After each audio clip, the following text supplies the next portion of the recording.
নমস্কার, আপনারা দেখছেন সময় কলকাতা সময় নিউজ নিয়ে আমি পৃথা রয়েছি আপনাদের সঙ্গে। এখন চোখ রাখবো বিস্তারিত খবরে।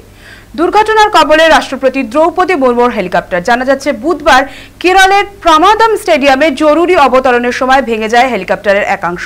এরপর সম্পূর্ণ অকেজো হয়ে পড়ে হেলিকপ্টারটি। পরিস্থিতি সামাল দিতে তৎক্ষণাৎ কাজে নামে পুলিশ ও দমকল। দীর্ঘ চেষ্টায় হাত দিয়ে ঠেলে কপ্টারটি ক্ষতিগ্রস্ত জায়গা থেকে সরিয়ে নিয়ে যাওয়া হয়।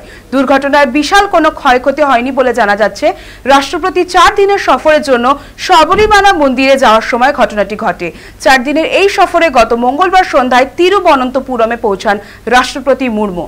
তাকে স্বাগত জানাতে বিমানবন্দরে উপস্থিত ছিলেন মুখ্যমন্ত্রী পিনারাই বিজয়ন, রাজ্যপাল রাজেন্দ্র বিশ্বনাথ আরলেকার সহ একাধিক মন্ত্রী।